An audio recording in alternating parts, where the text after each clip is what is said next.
Hi moms, welcome back to my channel. कैसे हैं आप सब? आप होप आप लोग बहुत अच्छे होंगे, हैप्पी होंगे और हेल्दी होंगे। तो मॉम्स, आज मैं लेकर आई हूँ एक बहुत ही इम्पॉर्टेंट टॉपिक, एक बहुत ही इंफॉर्मेटिव टॉपिक। आज हम बात करने वाले हैं बच्चों के टीथिंग के बारे में कि जब बच्चों की टीथिंग स्टार्ट होती है, यानी कि जब बच्चों को दांत आना स्टार्ट होता है, तो उस टाइम पर हमें क्या क्या करने चाहिए, बच्चों को क्या प्रॉब्लम्स आती हैं और हम उनसे कैसे कुछ चीज़ों को अपना के ईज़िली उसको ईज़ी बना सकते हैं। तो चलिए इस पर बात करते हैं। बने रहिए मेरे साथ इस चैनल पे और प्लीज़ मेरे वीडियो को पूरा एंड तक ज़रूर देखिए। मॉम्स, जब भी बेबीज़ को दांत आने लगते हैं वो उस टाइम पे बहुत ज़्यादा इरिटेबल हो जाता है, वो बहुत इरिटेट होता है, बार बार रोने लगता है, चीज़ों को मुंह में लेता है और फीवर जैसा भी आता है। तो इन सब चीज़ों से बेबी को कैसे रिलीफ मिलेगा वो मैं आज आपको बताने वाली हूँ। साथ ही पेरेंट्स क्या कर सकते हैं जिससे कि बेबी की देखभाल इस टाइम पे सही से हो सके। तो प्लीज़ मेरे इस चैनल पे बने रहिए। सबसे पहले समझते हैं कि टीथिंग के सिम्टम्स क्या होते हैं बच्चों में। हम कैसे समझें कि हमारे बच्चों को दांत आना स्टार्ट हो गया है। पहली चीज़ होती है लार आना, यानी कि बहुत ज़्यादा ड्रूलिंग होना। बच्चों में जब दांत निकलने लगते हैं शुरू में तो बच्चों के मुंह से ड्रूलिंग लार निकलती है। दूसरी चीज़ होती है जिससे हम समझ सकते हैं, वो होती है चीज़ों को, हर चीज़ को मुंह में लेना, चीज़ों को चबाना और मतलब बच्चे चाहेंगे हर चीज़ को बाइट करना। तो वो भी एक कॉमन सिम्टम होता है बच्चों में टीथिंग का। आप कभी कभी देखेंगे कि आपके बच्चों का जो मसूड़ा है उसमें भी स्वेलिंग आ गई है, रेडीनेस आ गई है। तो इससे भी आप जान सकते हैं कि आपके बच्चे की टीथिंग स्टार्ट हो गई है। या फिर आपका बच्चा बहुत ज़्यादा रोने लग रहा है या इरिटेट हो रह रहा है, वो भी एक सिम्टम होता है। या फिर स्लीप साइकिल डिस्टर्ब होना। यस मॉम्स, जब बच्चों में दांत आने शुरू होते हैं शुरू के महीनों में, तो उनकी स्लीप साइकिल बहुत डिस्टर्ब हो जाती है, वो तुरंत सोते सोते उठ जाते हैं। तो ये सब सिम्टम्स हैं जिनसे आप आसानी से पता लगा सकते हैं कि बच्चों में टीथिंग स्टार्ट हो गई है। आइए जानते हैं मॉम्स की बेबीज़ को रिलीफ किन किन तरीक़ों से दिया जा सकता है। सबसे पहले बच्चों को सॉफ्ट फूड देना स्टार्ट करें, जो कि बहुत ज़्यादा मैश्ड हो।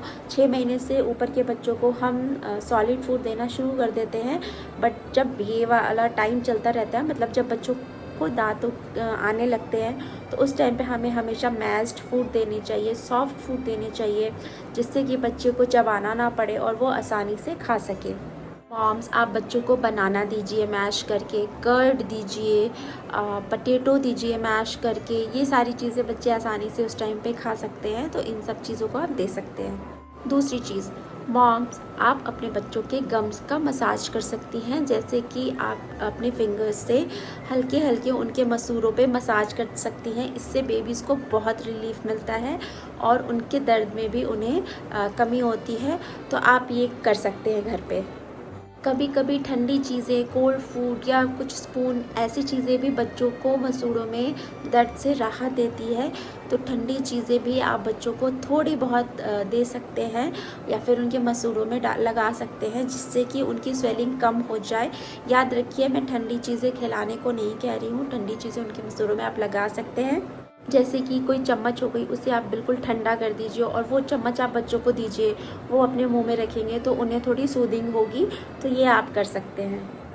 मॉम्स, आप बेबीज़ को टीथर भी दे सकते हैं। मार्केट में बहुत तरह के टीथर्स अवेलेबल होते हैं, जो आपको सूट करे, आपके बेबी को सूट करे, आप वो टीथर बेबी को दीजिए। टीथर से भी बेबी को काफ़ी रिलीफ मिलता है, सूदिंग मिलता है। जो गम्स होते हैं उन पे प्रेशर कम पड़ता है और बच्चों को आराम मिलता है। और मॉम्स, एक ऐसी चीज़ जो होती है वो होता है एक्स्ट्रा कडल, एक्स्ट्रा प्यार। इस टाइम पे बच्चों को ज़्यादा कडलिंग की ज़रूरत होती है, ज़्यादा प्यार की ज़रूरत होती है, ज़्यादा देखभाल की ज़रूरत होती है। तो आप अपने बच्चों को उस टाइम पे और ज़्यादा अटेंशन और केयर दीजिए।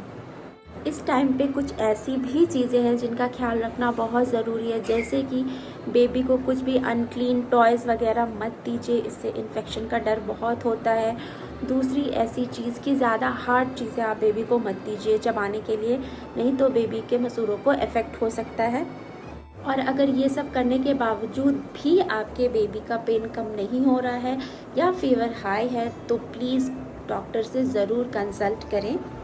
सो मॉम्स, टीथिंग जो है वो बेबी का डेवलपमेंट का एक पार्ट होता है, बहुत इम्पॉर्टेंट स्टेज होता है। थोड़ी सी पेशेंस, थोड़ी सी देखभाल से आपके बेबी को काफ़ी रिलीफ मिल सकती है। तो मॉम्स, अगर आप भी एक मॉम हैं तो आप मुझे प्लीज़ कमेंट करके ज़रूर बताइए कि आपके बेबी को दांत कौन से महीने में आने शुरू हो गए थे। और अगर आपको ये वीडियो थोड़ा सा भी इन्फॉर्मेटिव लगता है तो प्लीज़ मेरे चैनल को ज़रूर सब्सक्राइब करें, सिल्की डायरीज़ को। आपका एक सब्सक्राइब मुझे मोटिवेट करेगा कि मैं और इन्फॉर्मेटिव कंटेंट्स लाऊँ, और आपको और किस टॉपिक पे वीडियो चाहिए, आप और किस टॉपिक पे देखना चाहते हैं, प्लीज़ मुझे वो भी कमेंट करें। Thanks for watching moms silky diaries and bye.